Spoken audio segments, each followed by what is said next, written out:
Pinocchio. In Italy, about 100 years ago, there lived a woodcarver named Geppetto. He was a very poor man and he lived on his own. Although Geppetto had friendly neighbours, he was lonely at heart and he wished he had a son. One day he had an idea. He decided to make himself a wooden puppet, a wonderful puppet that would know how to dance and fight and leap like an acrobat.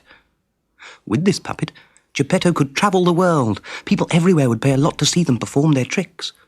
But more important, it would be like a son to him and keep him company. Straight away, Geppetto chose a log from his woodpile, took his sharpest axe, and set to work. But just as he aimed his first blow, he heard a very small voice. "Oh, don't hit me too hard, please." You can imagine how surprised the old man was. He looked at the log, he looked all round the room, he even opened the door and looked outside, but he could see no one. So he started again, just a little more carefully. All went well as Geppetto stripped off the bark, but when he took his plane to smooth and polish the wood, he heard the same little voice breaking out in giggles. "Stop it! Oh, stop it! You're tickling me!" And Geppetto dropped his plane as if he'd been struck by a bolt of lightning. The woodcarver sank into his rickety chair and stared blankly at the piece of wood. He stared and he stared until it seemed he'd been gazing for hours. He scratched his head and he rubbed his chin. He crossed his legs and drummed his fingers on the table. He puffed at his pipe. Then he knocked out the ash and grabbed the log again. "Well, this couldn't be better," he said to himself at last. "Here I am making a puppet, and before I've even carved his head, he's talking. By the time I've finished him, he'll be able to walk and run and dance and sing." So he chiselled away merrily. Geppetto whistled as he worked and thought up a name for his puppet. "I'll call him Pinocchio," he decided. "It's a good name. It will bring him luck." First Geppetto made the hair, then the forehead, then the eyes, and then the nose. It was there that things started going strangely wrong. The nose began to grow, and it grew and grew and grew. Poor Geppetto tired himself out chopping the nose down to size. As for the mouth, it started laughing at Geppetto before it was even finished, and then stuck out a tongue at him as far as it would go. Geppetto was alarmed, but he pretended not to notice. He pressed on with his work and fashioned the puppet's body and arms. Then no sooner had he cut out the hands than they pulled his moustache. Poor Geppetto felt more miserable than he'd ever felt in his life. What sort of a son was he making for himself? "You young scamp, you're not even finished and already you're being rude to your father. That is bad, very bad." And he wiped a tear from his eye. There was worse to come. As soon as Geppetto finished off the puppet's legs and feet, Pinocchio gave him a kick on the chin, sprang down to the floor and ran out of the door and away along the street. Stop him, shouted Geppetto as he rushed after Pinocchio. But the people were so amazed to see a wooden puppet running down the street that they could hardly move for laughing. The local policeman had more sense. He stepped out into the street, and when the puppet tried to dash between his legs, he picked him up by his nose. "Good evening, young man." Geppetto was grumbling furiously when he reached them. He seized Pinocchio by the neck and hauled him off down the road. "You just wait till we get home. I'll soon show you what happens to naughty boys." Pinocchio wriggled free and threw himself to the ground, sobbing pathetically. Before Geppetto knew what was happening, all the people were calling to the policeman, "Protect the poor puppet, or Geppetto will kill him!" And they set up such a storm of protest that Geppetto was arrested and locked up in the police station for the night. Well, Pinocchio was free as a bird, and he scampered off, dancing and leaping and clicking his heels together. He played for hours in the streets and the fields and only went back home when the sun was setting.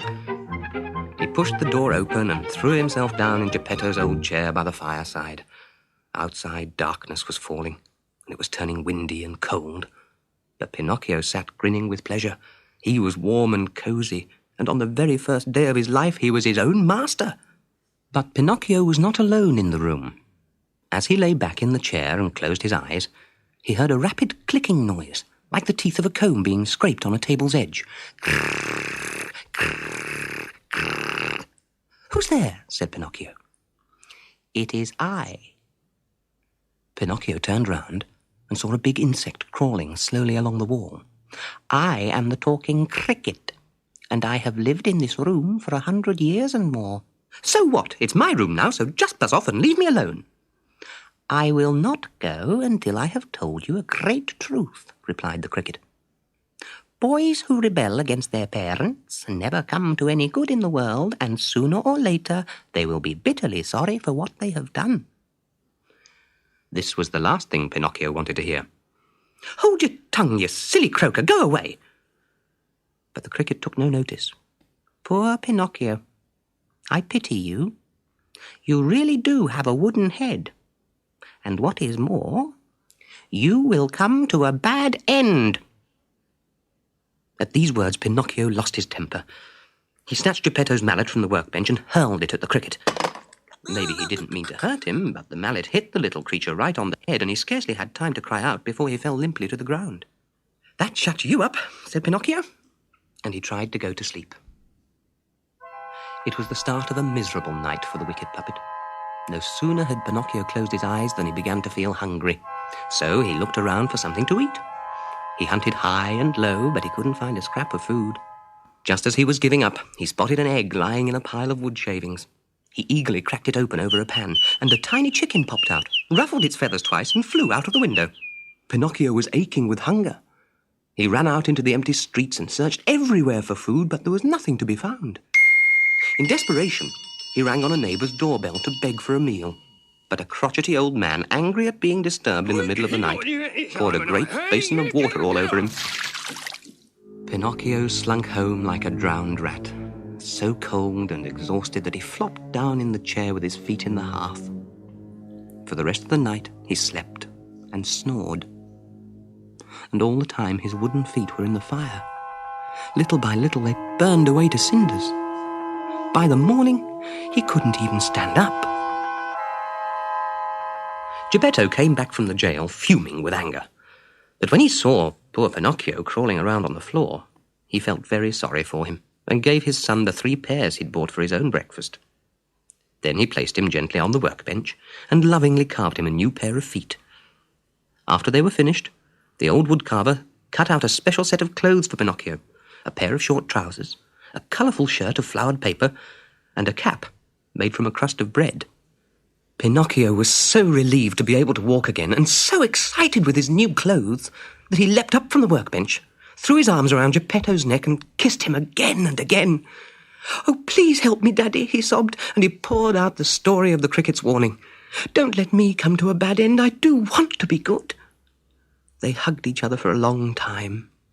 Finally, Geppetto spoke through his tears. "If you really want to be a good boy, Pinocchio, you must go to school and work hard."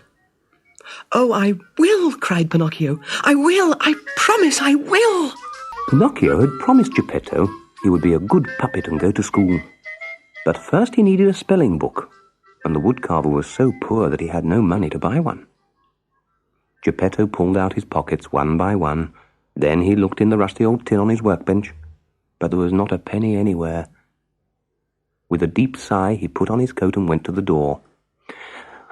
"Wait for me here, Pinocchio," he said, and disappeared round the corner. A few minutes later he was back with a spelling book, but without his coat. He had sold it in exchange for the book. Pinocchio kissed his father again and thanked him. Then he hurried off to school. As Pinocchio marched along, all sorts of grand ideas ran through his head. "Today I shall learn to read," he said to himself. "Then tomorrow I'll learn writing, and the next day arithmetic. Then I'll earn lots of money and buy my dear father a beautiful new coat." There was no end to his good intentions until he heard the sound of drums and trumpets in the distance. The music was coming from a brightly painted building, and a large sign announced, "Puppet Theatre." At the entrance stood a man beating a drum to announce the start of a performance, and crowds of people were pushing their way into the hall. Pinocchio couldn't wait to join them. "How much does it cost to go in?" he asked. "Only 2 pence to a young lad like you," replied the man outside. Within seconds, Pinocchio had sold the school book to a street trader, bought a ticket, and dashed into the theatre. Imagine his delight when he saw the actors. There were Harlequin and Punch quarrelling as usual and whacking each other with big sticks. The audience was roaring with laughter. Then Punch caught sight of Pinocchio and there was almost a riot. It's our little wooden brother, he shouted. Come up here and join us. And all the other puppets rushed onto the stage to greet Pinocchio. What a sight it was! They hugged him and kissed him, gave him friendly pats and pinches, and ended up carrying him in triumph across the stage. But the audience was not amused. They set up a tremendous racket. "We want the play! We want the play!" Suddenly silence fell. The puppet master, a ferocious-looking giant called Fire Eater, with a long beard as black as ink, had burst onto the stage. His eyes were like burning coals, and in his hand was a hideous whip made of snakes and foxes' tails. "Why do you dare to come into my theatre?" he bellowed, and he seized Pinocchio and threw him into a log basket in the kitchen. The play started again, and when it finished, Fire Eater called to Punch, "Bring that puppet here and throw it on the fire. I must have a good blaze to get my meat well roasted for supper." Pinocchio was brought in, struggling for his life and calling for help. Then his brother Harlequin went down on one knee. "Oh, Fire Eater," he cried, "spare our little brother. He's much too young to die." Fire Eater looked hard at Pinocchio, and he suddenly sneezed. It was a sure sign that his pity had been aroused. "All right, free him. And throw Harlequin on the fire instead. I must have my meat well roasted." Just think of poor Harlequin. He had saved Pinocchio, only to die himself. His knees buckled under him and his head flopped forward. Two of the soldier puppets seized his arms and dragged him towards the flames. At this awful sight, Pinocchio threw himself down before the puppet master. "Have pity, Sir Fire Eater. Pardon, brave Harlequin. He's done you no wrong." "Impossible. The fire is already low, and I must have my meat well roasted." "In that case," said Pinocchio, "I know my duty. It's not right that Harlequin should die for me. Puppets, bind me and throw me into the flames." At these words, all the puppets burst into tears. How noble Pinocchio was, and how dreadful that he should come to a bad end. Then, suddenly, the room echoed to a deafening noise. Fire Eater had sneezed again, not once, but 3 times.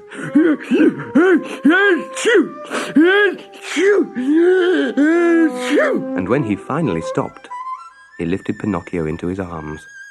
"You're a good boy. Harlequin shall be freed, and tonight, just this once, I will have to eat my mutton half-cooked." Sitting Pinocchio on his knee, he asked him where he'd come from and who his father was. And when he heard that Geppetto was just a poor woodcarver, he began sneezing all over again. "Here, take these 5 gold pieces and give them to your father, and tell him to keep a better eye on you in the future. Now get home, before I change my mind." Pinocchio left the hall with the cheers of the puppets ringing in his ears. He was as happy as could be. Now he could buy another schoolbook and give Geppetto a brand new coat. He whistled cheerfully as he marched back along the road, and at every step he tossed a coin high into the air, catching it as it fell. He could hardly wait to see Geppetto's face. Little did he know what fate had in store for him, or how long a journey he had begun. For he had not gone far when he met 2 travellers. A fox who was lame in one foot, and a cat who was blind in both eyes. These unfortunate creatures were helping each other along, the fox leaning on the cat's shoulder and showing him the way. "Good day," said the fox politely. "Good day, Mr. Fox," replied Pinocchio, spinning a coin casually in the air. The gold coin flashed in the sunlight. The fox's lame paw twitched a little, and the cat's blind eyes opened wide like 2 green lamps, but only for a fraction of a second. "I say," said the fox as they all walked along together, "what a lot of money you have. And what will you spend it on, if I may ask?" "First I shall buy a new coat for my father, and then I shall buy a spelling book. I'm going to school to learn to be good."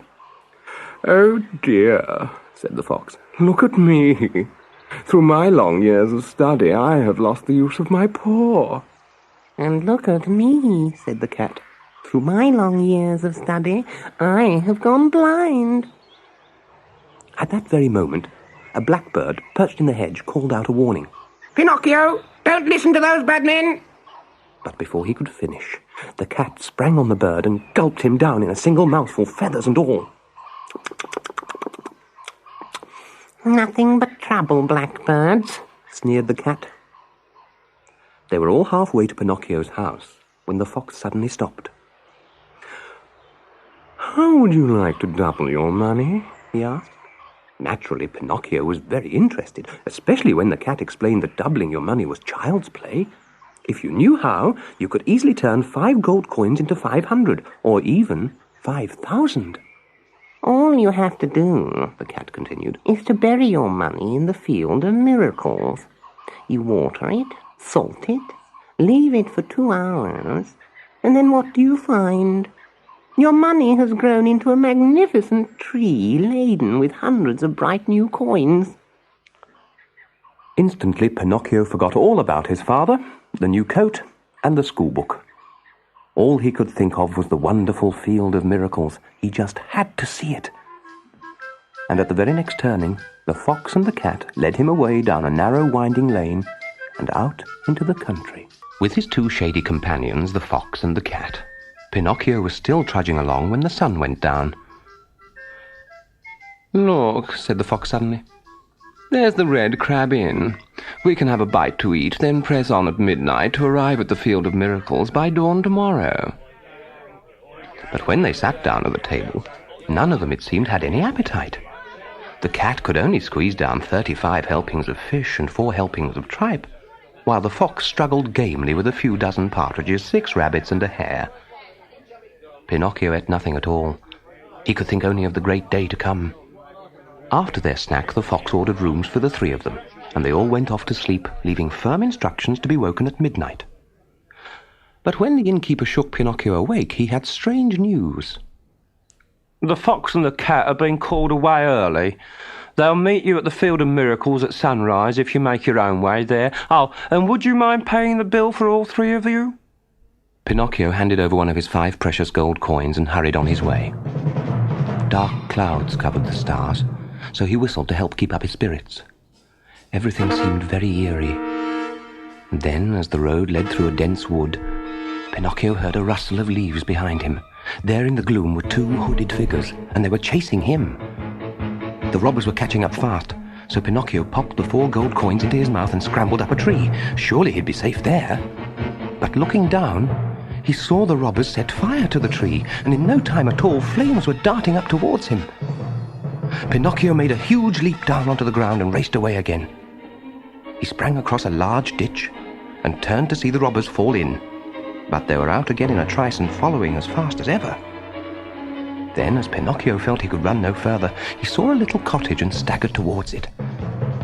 Just before he reached the door, powerful hands seized him by the throat and a hollow voice demanded, "Your money or your life?"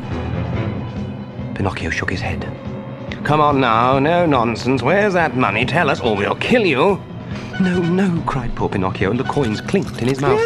No. "So, you cheat. No. The money's under your tongue. Well, we know how to shake it out of there." And with a horrible noise, like a fox snarling, the taller of the 2 robbers pulled a noose from under his cloak and slipped it over Pinocchio's head.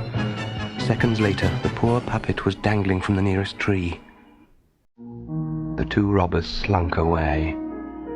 "We'll be back tomorrow, when you'll be dead with your mouth hanging open."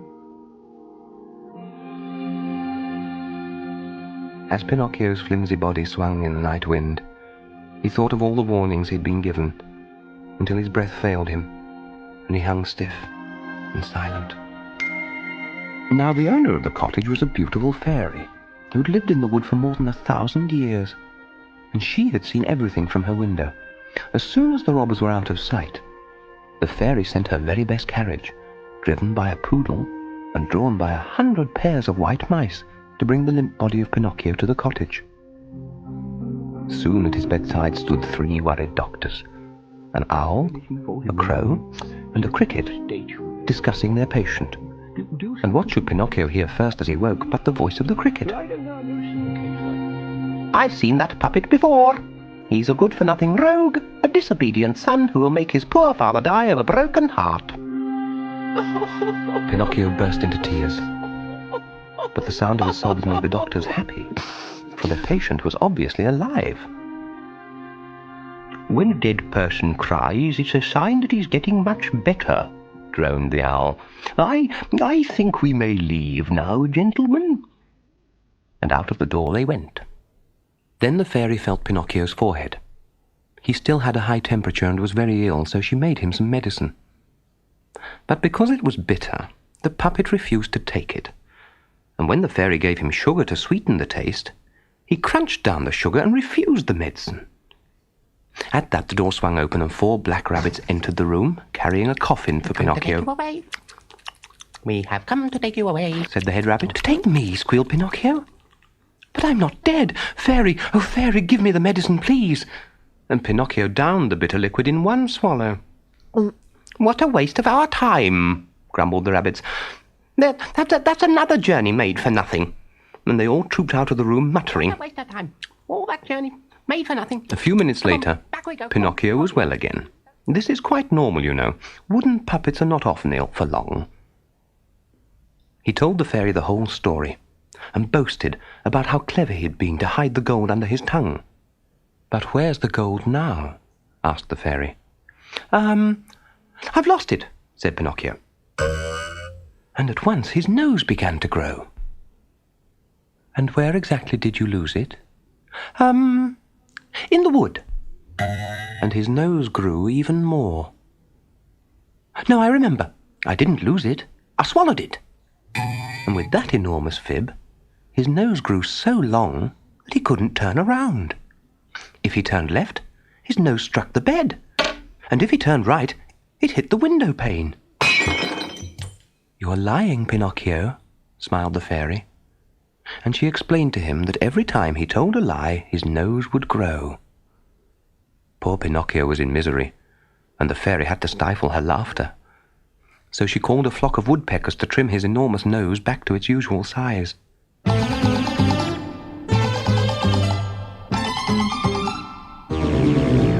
How kind you are, fairy, he said humbly. I love you so much. I love you too, Pinocchio, and I will always look after you. But now you must forget all about the Field of Miracles and go home to your father, Geppetto. He's worried to death about you. So Pinocchio kissed the fairy goodbye and hurried off through the wood. But just as he was passing the tree where the robbers had strung him up, who should he meet but the fox and the cat? Why, here's our dear Pinocchio, cried the fox, hugging him tight. What are you doing here? Yes, what are you doing here? Asked the cat.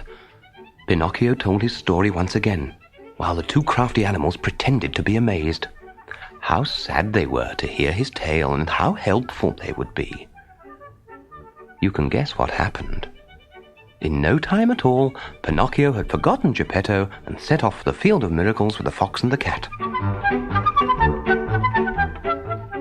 After a long march, which took them half a day, they came to a town called Trap of Fools, where the streets were crowded with hundreds of poor beggars. And a mile further on, they reached an empty field, a field that looked exactly like every other field they'd passed. Here we are at last, puffed the fox. Now kneel down, dig a little hole. That's it. Now put the coins in, sprinkle this pinch of salt over them, and fill the hole again. Is that all I have to do? Well, just pour on a little water. Good. That's perfect.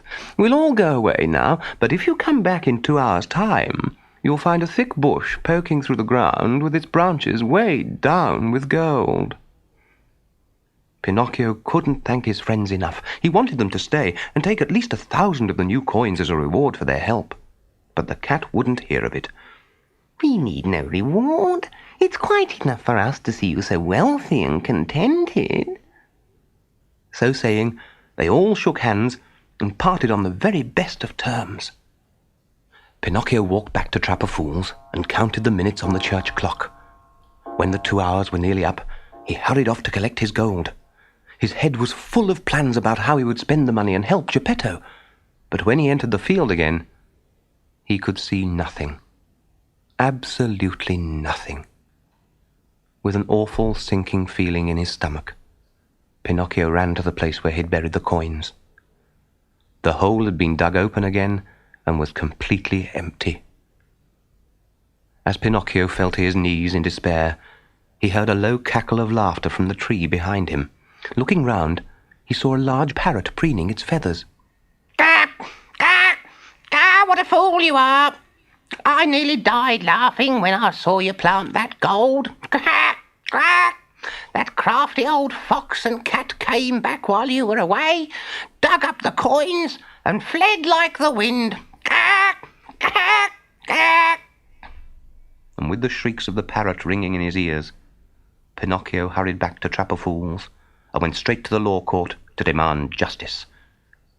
He was called before the chief judge, a wise old gorilla, and accused the cat and the fox of fraud and robbery.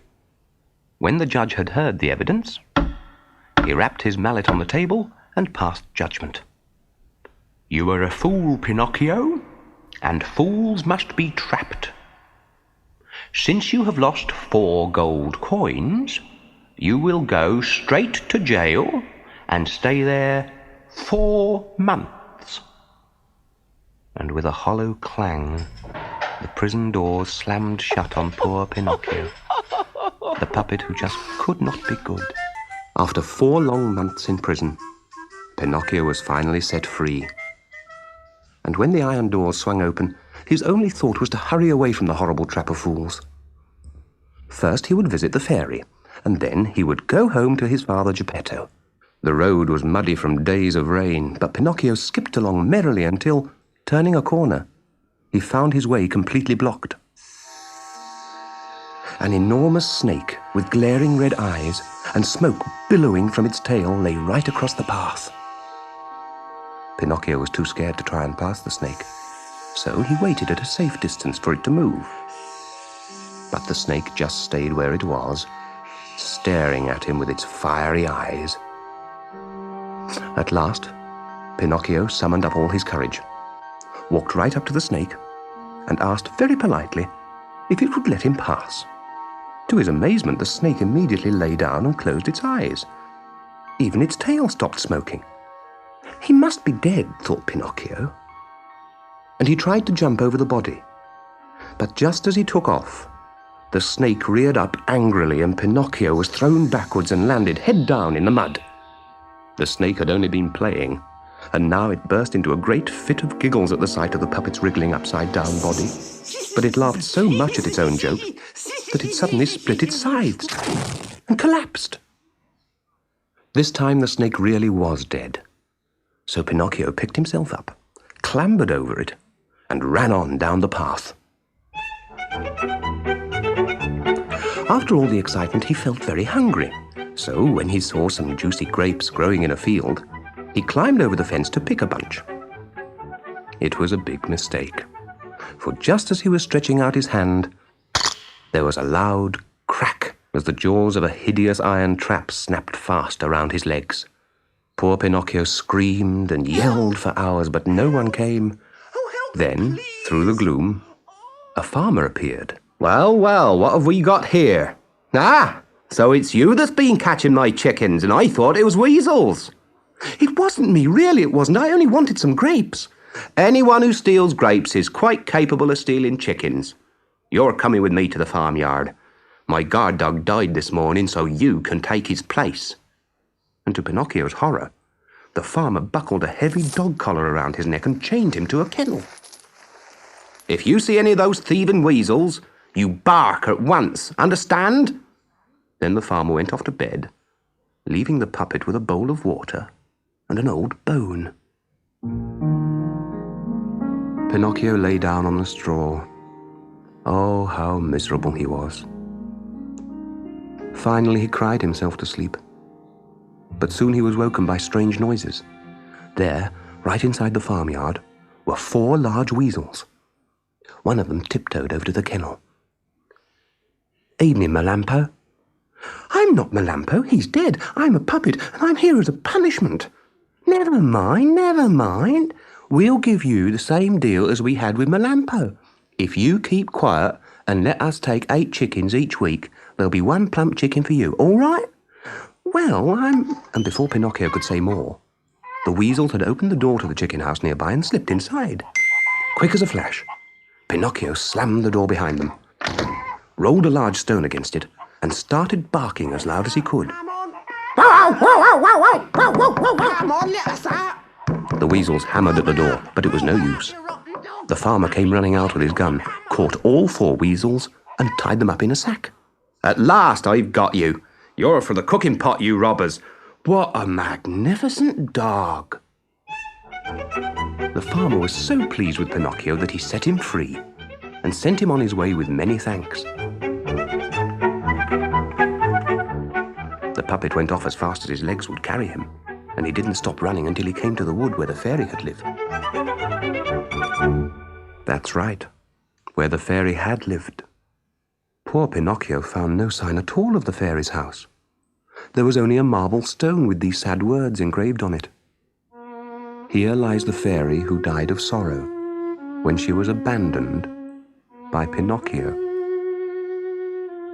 It was a tombstone. And when Pinocchio saw the words, he thought his heart would break. He fell down to the ground and burst into tears. He lay there weeping bitterly all through the night. "Poor fairy," he sobbed. "Why did you have to die? It's all my fault. I should have listened to you and not that wicked fox. And my poor daddy, what's happened to him? I want to stay with him always and never leave home again. Oh, fairy, please come back to life. Don't leave me here alone." And Pinocchio wished that he could die himself.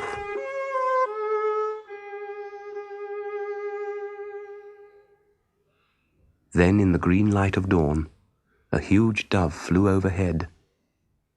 Hovering above the tombstone, it called down to the puppet. "Is that you, Pinocchio? I've been looking for you everywhere." And when Pinocchio nodded sadly, the great bird landed behind him, breathless with news. "You must come quickly. Your father Geppetto is about to sail away. You have been lost so long, he thought you must have gone to another land. He's built himself a boat to cross the ocean and search for you." Pinocchio sprang onto the dove's back, and away they flew, soaring high above the clouds. He was so scared of falling that he hung on tightly with both hands. There was a long, long way to go, so they flew all day and they flew all night, and early the next morning, the dove left Pinocchio on a stony beach. A crowd of people were there, shouting and waving out to sea. "What's happened?" cried Pinocchio. "Tell me, please." An old woman explained.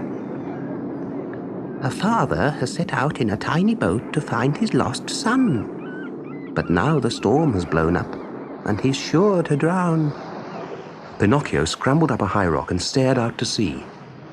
Sure enough, there in the distance was Geppetto, waving helplessly back to shore. "Daddy, I'm coming!" shouted Pinocchio. "I'll save you!" But at that very moment, a huge wave crashed down on the boat, and it was seen no more. Pinocchio dived into the foaming waters and swam on through the storm. He floated easily because he was made of wood, but the wind soon blew him off course. The rain lashed the sea in torrents. Thunder crashed and lightning split the sky. Hour after hour, the puppet was hurled about like a bundle of sticks. And then, one enormous wave lifted him clear out of the water and dumped him down on a sandy shore. Pinocchio lay exhausted on the beach, as little by little the sky cleared and the sea became calm. He laid his clothes out to dry in the sun and sat gazing across the water for Geppetto's little boat. Wherever he looked, he could see nothing.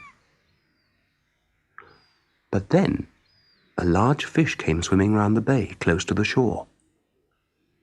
"Excuse me, Mr. Fish," called Pinocchio. "Yes, young man," replied the fish, who was in fact a dolphin and very friendly. "Have you seen a little boat with my daddy in it?" "Oh dear," said the dolphin. "Was that your father? During the storm, he and his boat were swallowed by a whale. You poor boy. You won't see him again, I'm afraid." And he swam sadly away. Poor Pinocchio. First he loses the fairy, and now his father Geppetto. He put his clothes on, and with his heart as heavy as lead, followed the road away from the beach. After an hour he came to a place called Busy Bee Village, where the streets were full of people all working at their trades. Wherever he looked, there was not a single person idle. "This won't suit me," thought Pinocchio. "I hate working." By now he was very thirsty. So he asked a young woman who was carrying 2 pails of water if he could have a drink. "Of course you can. Here, drink up." And Pinocchio guzzled as if he'd never drunk water before. "And I'll give you some bread and stew if you'll help me with these pails." "But I hate working. I'm not a donkey, you know." "And some syrup pudding." Pinocchio was so ravenous he could not resist. "All right then, I'll carry this smaller one to your house." They struggled up the road with the heavy pails, and as soon as they were inside her house, the woman gave Pinocchio his bread and stew and syrup pudding. He gobbled them down as if he'd never eaten before. When he'd finished, he looked up at the young woman, and there before him was the very face, with the same hair and the same eyes that he'd thought never to see again. "Oh, fairy, it's you! You're alive! I thought I'd lost you forever like Daddy. I've been so unhappy. Please don't make me cry again." And he threw himself down on the floor and hugged her knees. The fairy smiled and stroked his head. Then she picked him up and kissed him. "I'm glad to see you too, Pinocchio. Will you stay with me now, like a good boy?" "Yes, I promise." Pinocchio had settled down happily at the fairy's house on Busy Bee Island. But something was bothering him. "I'm fed up with being a puppet," he suddenly said one day. "I want to become a real boy and grow up to be a man." "Oh, that won't be so easy," replied the fairy. "Puppets never grow. But if you're very good, perhaps we can make an exception. If you deserve it. No more lies, mind, and no more lazing about round here. You will have to go to school and work hard." "You mean I can become a real boy?" shouted Pinocchio, dancing with glee. "If you work hard for a whole year and stop all your naughty habits, I promise that you will become a real boy. So off you go to school tomorrow." You can imagine what it was like when he first arrived. The other boys thought it was hilarious to have a puppet in their class, and they played all kinds of nasty tricks on him. But when they pulled Pinocchio's long nose, he set about them with his wooden feet and wooden fists until they learned to show some respect. Within a few weeks he was friends with almost everyone. But there was one thing the others still held against him. He was already top of the class. So one fine day, some of them stopped Pinocchio on his way to school and told him that a huge whale had been seen near the coast. "We're going to sneak off school and see for ourselves. Why don't you come along too?" Pinocchio wanted to wait until after school, but the boys all laughed at him. "The whale won't wait all day for you." So, once again, poor Pinocchio was led astray. But it was not long before he realized he had been completely fooled. There was no whale to be seen, and the sea was as smooth as a mirror. "He must have gone off for his breakfast," jeered one of the boys. "Or perhaps he's having a nap," laughed another. Pinocchio was furious, and the more the boys laughed at him, the angrier he got. Before you knew it, a great fight had broken out, and school books and satchels were being thrown in all directions. In all the confusion, one of the boys was struck on the forehead by a flying book and sank to the ground, as white as a sheet. At this dreadful sight, the other boys ran off as fast as they could, leaving Pinocchio alone with their fallen friend. The puppet was still there, bathing the boy's head with a handkerchief soaked in seawater, when 2 policemen appeared behind him, with a dog. "You'd better come along with us. This boy is badly hurt. You're under arrest." And summoning an old man from a nearby cottage to care for the injured boy, they dragged Pinocchio back along the road towards town. The little puppet was absolutely terrified. His legs trembled, and his tongue stuck to the roof of his mouth so that he could not speak, even to tell them he had not thrown the book. But just as he thought he would die of fright, a gust of wind blew his cap back towards the beach. The policeman let him run after it, and Pinocchio seized his chance to escape. This only made matters worse. The policemen unleashed their prize bulldog, a huge and savage beast called Alidoro. Soon Pinocchio could hear it panting close behind him. Then he could feel the dog's hot breath on the back of his legs.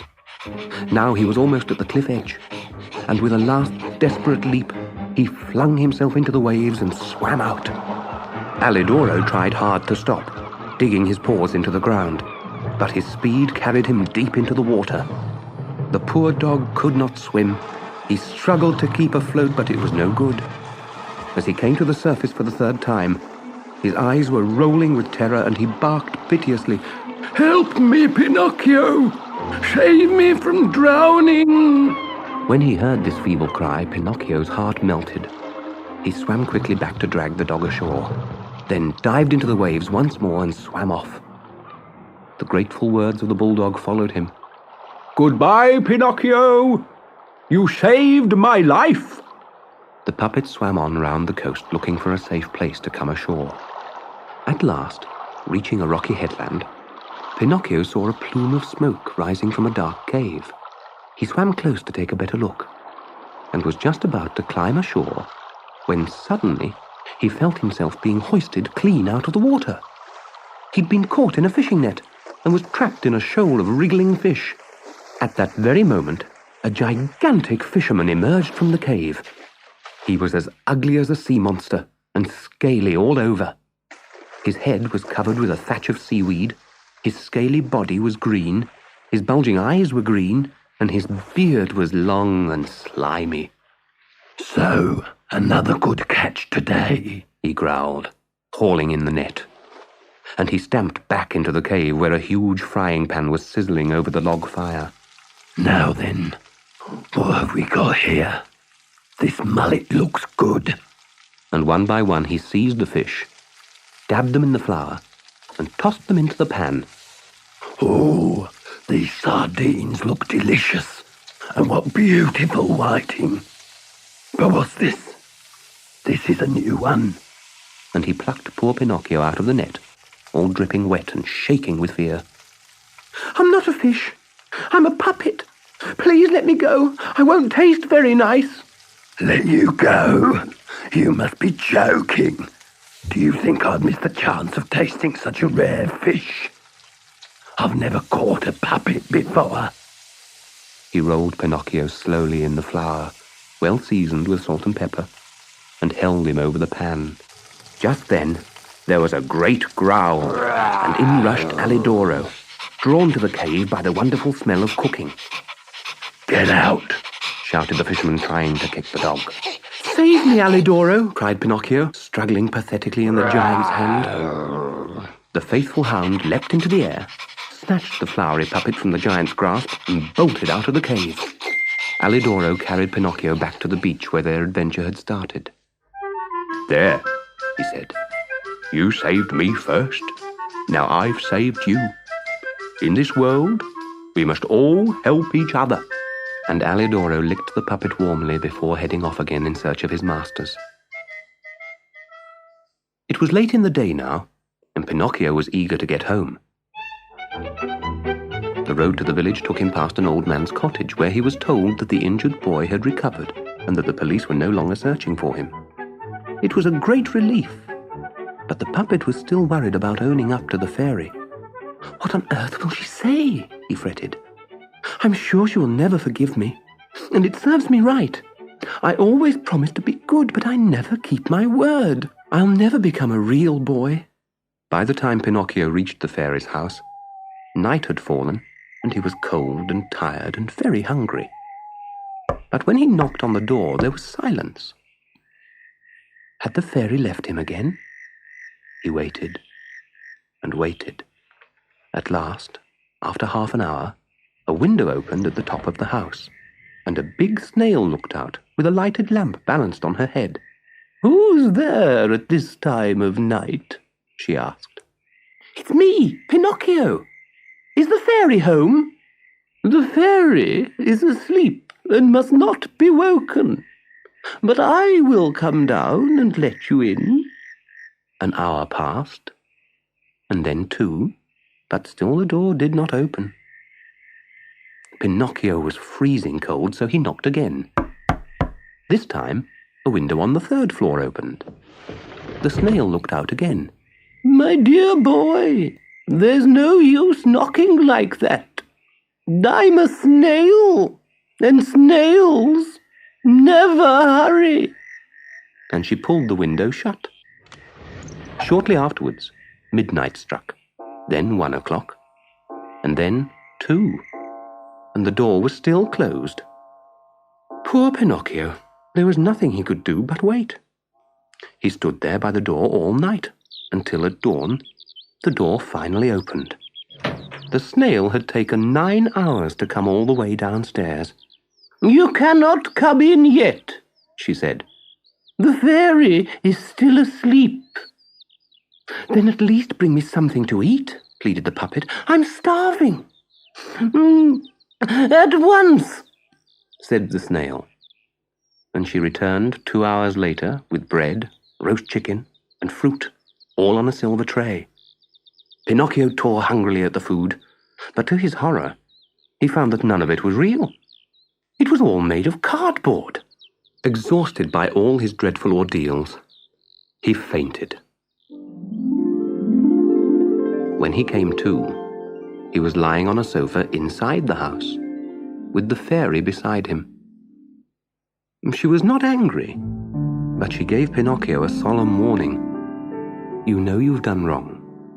I will pardon you once more, but woe betide you if you behave badly a 3rd time."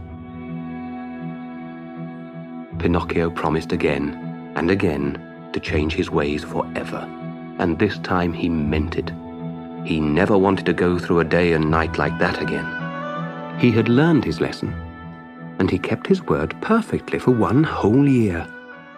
The following summer he won the prize for the best student at the school, and his behavior was so good that the fairy was delighted.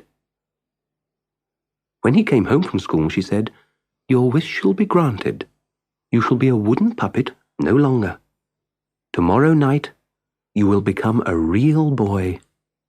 In bed that night, Pinocchio could hardly sleep, he was so excited. Only 1 more day. If only he could be good for just 1 more day. "Just think, Pinocchio," said the fairy. "At midnight, you'll become a real boy. We must have a party to celebrate. Run out now and invite all your friends to come round, but don't be long. Make sure you're back before dark."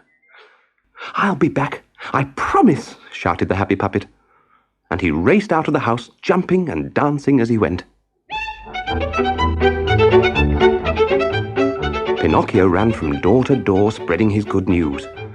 Everyone promised to come to the party, but his very best friend, a lazy scamp they all called Candlewick because he was so thin, was nowhere to be found. Pinocchio kept on searching. He ran right through all the streets 3 times, and eventually found his friend sitting just outside the village. "What are you doing here?" asked Pinocchio. "I'm waiting for the magic coach, which comes past here at nightfall, and then I'm going far, far away." "But I've come to invite you to my party. Haven't you heard? At midnight, I shall become a real boy." "Much good that'll do you," sneered Candlewick. "Look, forget your silly party and come with me to Playland. It's the best place in the world. There are no schools and no teachers, and all you do is play from morning to night." No, I can't. I'm late already, and I promised the fairy I would be home before dark." "Don't worry about her. All she ever does is scold you anyway." And Candlewick told Pinocchio all about the fabulous land where summer holidays last all year. But twilight was falling now, and Pinocchio turned to walk home. Then, suddenly, in the distance, there was the sound of a bugle. The coach was coming. Lights twinkled in the darkness, and there it was, pulled by 4 donkeys, all wearing white leather boots. Dozens of boys were packed inside, all chatting excitedly. The jolly coachman, a little round man with a face like a tomato and a laughing mouth, hauled Candlewick on board, then turned to Pinocchio. "And what about you, my lad? Are you coming with us, or are you staying behind?" "I must go home, sir. I'm already late, and the fairy will be cross with me." No, come with us to Playland," called the boys from the coach. "Remember, no more school, no more teachers, fun and games from morning to night." Pinocchio just could not resist. He gave a deep sigh, then said quietly, "All right, I'll come." The coach was so crowded that there was no room inside, so Pinocchio tried to climb onto a donkey. At once the animal reared up and kicked him into the road. All the boys giggled as Pinocchio angrily climbed up again from the other side, and again the donkey kicked him off. The coachman was furious. He jumped down into the road and gave it a hearty whack with his stick. Then he lifted Pinocchio onto the animal's back. All through the long night's journey the poor donkey was in tears, and he kept whispering to Pinocchio, in a voice rather like a small boy's, "You stupid puppet. One day you'll be crying too. You never listen to good advice. You'll come to a bad end like me. Just you wait and see." The coach rattled along hour after hour until just after sunrise it rolled into Playland. What a fabulous sight it was! There were boys playing everywhere you looked, running and jumping, shouting and laughing, playing with toys and balls and skates and bicycles. Some were dressed as soldiers, others made up like clowns. There were playgrounds and carousels, sandpits and theatres. The whole place was such a riot of fun that the new boys jumped straight down from the coach and plunged into the thick of it. How happy they all were! The weeks passed like lightning. Pinocchio spent every minute playing and never once regretted leaving home.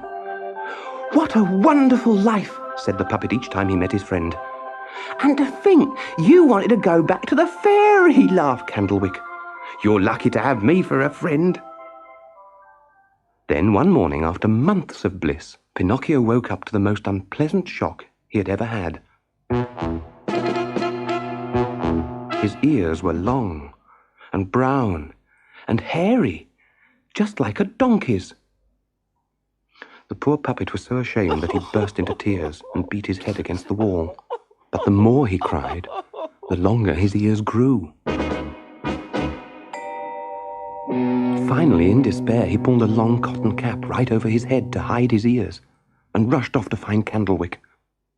"Candlewick!" At first his friend would not let him in, and Pinocchio had to wait outside. But after half an hour the door slowly opened, and there stood Candlewick with a cap just like Pinocchio's, pulled right down over his long hairy ears. You can imagine how foolish the two boys felt. For a few moments they stood in the middle of the room in silence. But then, instead of crying or consoling each other, they burst out laughing. At the count of 3, they tore off their caps and threw them into the air, and they started capering around the room, giggling and waggling their long hairy ears. They laughed and laughed until suddenly Candlewick stopped laughing and fell to his knees. Pinocchio looked down at him in amazement, then collapsed himself. Kneeling on the ground, they watched in horror as their hands turned into hooves, their faces lengthened into muzzles, and their backs sprouted coats of thick hair. And worst of all, they each grew a long tail. Then came a loud knock at the door. "Open up at once! You donkeys belong to me." And the coachman just kicked open the door and marched in. He put bridles around their necks and led them off to the marketplace. Candlewick was bought by a farmer who sent him to work in the fields, and Pinocchio was sold to a circus.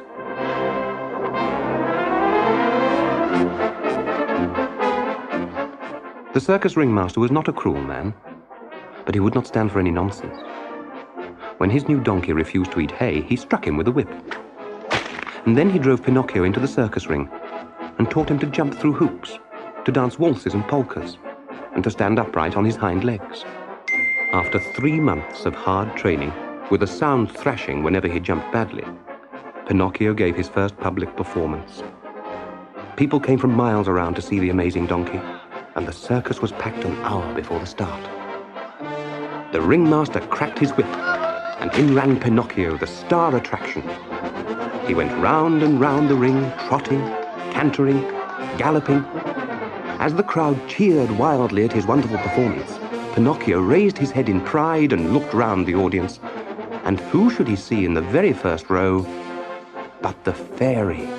Pinocchio dashed across the ring and tried to call to her. But being a donkey, all he did was bray. The audience howled with laughter. But the ringmaster was furious and gave him a crack on the nose with his whip. The blow brought tears to Pinocchio's eyes, and by the time he could see again, the fairy seemed to have gone. Imagine how desperate poor Pinocchio felt. He tried twice to dive through the hoop, but failed both times.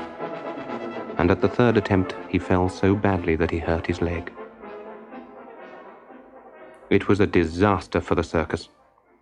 The very next day, the ringmaster sent him straight back to the market, where a drum maker, who wanted a donkey skin to make a drum, bought poor hungry Pinocchio for just 10 pence. Then the man led the crippled donkey down to the seashore. Tying a rope to his muzzle, he pushed him into the water to drown. After half an hour, the drum maker hauled in the rope, thinking the donkey must be quite dead by now. But when he gave one final tug, instead of a dead donkey, he pulled out Pinocchio, struggling and wriggling like an eel. The poor man could not believe his eyes. He'd thrown in a donkey and pulled out a puppet. "Where's my donkey?" he yelled. "I'm your donkey," laughed Pinocchio. "The fishes nibbled away at the carcass and left only me. They must have been summoned by the fairy." And with a cheeky wave, he slipped the rope from his nose and dived into the sea. He was free again and safe. Pinocchio was in such a hurry to escape from Playland and the drum maker that he swam far out to sea until all that could be seen of him was a tiny black speck on the horizon. He was so happy to be free that every now and then he swung his legs out of the water and waggled them above the surface, like a dolphin's tail. He swam for hours, not really caring which way he went. Then suddenly, he glimpsed a strange sight. Towering out of the waves was a rock of pure white marble, and on the top stood a beautiful little goat, which was bleating to him in a very friendly way and nodding excitedly. Most surprising of all, the goat's hair was blue. And Pinocchio realized that it was not a normal goat at all, but his good fairy in disguise come to rescue him again. His heart began beating at twice its usual rate, and he swam towards the goat with all his strength. But before he was halfway to the marble rock, a huge monster shark reared up out of the water. Pinocchio felt himself drawn helplessly towards its massive mouth and its 3 rows of enormous jagged teeth. Just think of Pinocchio's terror. He struggled to change direction. He cried piteously for help, and the blue goat called out in anguish, "Swim quickly, Pinocchio! The shark will get you!" But it was already too late. Gigantic jaws closed around the wriggling puppet, and everything went dark. Pinocchio felt himself sliding down the monster's throat and into its vast stomach. And then he blacked out. When Pinocchio came to, he was terribly scared. It was very dark and eerily silent. From time to time there was a strange rasping noise, and great gusts of wind blew into his face. It was the shark breathing. Poor Pinocchio felt so lost and alone that he cried and screamed, "Help! Help! Save me! Won't someone save me?" Then out of the gloom came a low voice. "No one will save you, unhappy wretch. You can do nothing but wait to be digested. Who's that? Stammered Pinocchio, shaking with fear. It is I, a poor tuna fish, who was swallowed by the shark just before you. But I do not cry or yell. I am a philosopher. I count myself lucky to be eaten by a fish and not by humans. But I don't want to be eaten at all, cried the puppet. I want to escape. How big is this shark, and where's the way out? There is no way out, replied the tuna with a voice of doom. The shark is a mile long, and that's not counting his tail. Left alone with the tuna, Pinocchio might have given up hope. But while they were talking, he saw a tiny light twinkling in the distance. So, saying goodbye, he groped his way along the body of the shark. It took a long time for him to reach the flickering light. But when he finally arrived, he could hardly believe his eyes. He found a little old man with a long white beard sitting at a table with a lighted candle stuck into a bottle. And who do you think the old man was? Yes, it was Geppetto, the woodcarver, Pinocchio's own dear father. The puppet was overcome with joy. "Oh, Daddy, Daddy, I found you at last after all this time!" And he did not know whether to laugh or cry at the old man's astonished face. Do my old eyes deceive me? Is it really you, Pinocchio? I thought I'd lost you forever. And he hugged his son as if he would never let go. I've been in this shark for 2 years since that fateful day when I set sail in my little boat. I saw the white dove leave you on the beach and tried hard to return to shore, but the waves blew up and hurled me to the shark. But how have you survived, Daddy? In that same dreadful storm, a merchant ship was wrecked, and the shark swallowed all its cargo. For these 2 years I've lived off the ship's supplies, corned beef, biscuits, cheese and sugar. And there were even bottles of wine. But now I have nothing left, and this is the very last candle. Hearing this, Pinocchio was more determined than ever to escape. Taking the candle in one hand, he led his poor father off into the darkness. For more than an hour, they struggled along the belly of the shark until they arrived at the back of the monster's mouth. Peering through beyond the jagged teeth, they could see the bright moon and a starry sky. The shark was fast asleep, with his mouth wide open. "Quick, Daddy, we must get out before the monster wakes." And as the shark's snoring thundered in their ears, they climbed silently along its tongue, across its rows of teeth, and out onto its giant lip. Then Pinocchio took Geppetto on his shoulders, leapt into the water, and swam away.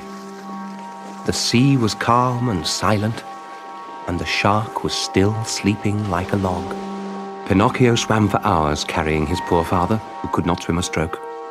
When dawn broke, the puppet was getting very tired, and there was still no sign of land. Then, just as he felt he could move his arms and legs no more, he heard a familiar voice. No need to panic. I will have you on dry land in a few minutes. It was the tuna, and as Pinocchio and Geppetto clambered thankfully onto his back, he explained how he had followed their example and escaped from the snoring shark. The awful dangers were finally over. The tuna left them safely on a sandy beach, and Pinocchio thanked him again and again. Then the puppet and his father walked slowly inland looking for food and shelter. They had not gone far when they met 2 creatures begging by the roadside. They were the fox and the cat, who had fallen on hard times. The fox really had gone lame, and the cat really had gone blind. "Dear Pinocchio," whined the fox, "give a little charity to the needy." Yes, my dear boy, pleaded the cat. Do help the aged and infirm. But Pinocchio and Geppetto ignored the wicked pair. "If you're poor now, you deserve it. You won't catch me out again." Pinocchio, dear boy. On they went, and a little further down the road they saw a pretty little cottage in the middle of a field. They walked across to knock at the door. "Turn the key and the door will open," came a voice from inside. So in they went, and there, high up on a beam, was the talking cricket. "Oh, my dear little cricket, how nice to see you," said Pinocchio, bowing politely. So, dear little cricket, is it? You didn't say that when you threw a mallet at me. You had no pity for me, but I will have pity on you. Just you remember from now on, it pays to be kind to people when you can." And the cricket told Pinocchio that he had been given the cottage the day before by a beautiful blue-haired goat, who'd gone away bleating in sorrow about a puppet that had been swallowed by a shark. Deeply moved and determined to be good, the puppet helped his tired father to lie down on a bed of straw, then went off in search of milk for him to drink. A nearby farmer offered him a jug, but only at a price. Pinocchio had to do hours of back-breaking labour, drawing 100 buckets of water from the well to pay for the milk. "Up till now I had a donkey to do this work," said the farmer. "I bought him a few months ago at the market. But he was a lazy devil, always trying to dodge off. Then he fell sick, and now he's dying over there in the stable." When Pinocchio ran over to look, he was amazed, for there, lying stretched out on the straw, was his old friend Candlewick. The poor sick donkey opened his eyes for the last time, gave a deep, groaning sigh, and died. From then on, for many months, Pinocchio worked for the farmer every day from dawn to dusk to buy milk for his father and earn a few extra pennies for their daily needs. He'd learned to weave baskets from reeds, and, whenever he could, he practiced reading and writing. He worked so hard that after 6 months, he had managed to save up 50 pence. So the next morning, he set off for the market to buy himself a new shirt. It was a beautiful day. The sun was shining and the birds were singing in the trees. The puppet was scampering along merrily when all at once he saw a big snail who called out to him, "Pinocchio! Stop!" It was the fairy snail, who'd taken so long to let the puppet into her house the evening after he'd been caught by the giant green fisherman. "My beautiful snail, what are you doing here? Do you know where the fairy is?" "Oh, Pinocchio, the poor fairy is very ill in hospital and is likely to die. She has no money left to buy herself food." At once the puppet snatched the 50 pence from his pocket and gave the coins to the snail. "Quickly, take this money to the fairy. I don't need a new shirt. These rags are enough for me." Without another word, the snail raced off at high speed, quite unlike her normal self. Pinocchio went straight back to the cottage and started work. Now he had 2 people to support, Geppetto and the fairy. He slaved away, making baskets until midnight, then curled up on his bed of straw and fell sound asleep. And as he slept, he dreamt he saw the fairy. She was more beautiful than ever. She smiled at him and kissed him gently. Then she said softly, "You're a good boy, Pinocchio. You have worked hard for Geppetto and for me in our time of need. I forgive you all your naughty past, and I promise you that if you are good in the future, you will always be happy." With these words, the dream ended, and Pinocchio woke up with a start. Everything was different. Pinocchio suddenly realized that he was no longer a puppet. He had become a real boy, just like other boys. The little cottage had become his old home, and his rags had turned into new clothes. Just imagine how happy Pinocchio felt. The fairy had kept her promise. At last, Pinocchio was a real boy.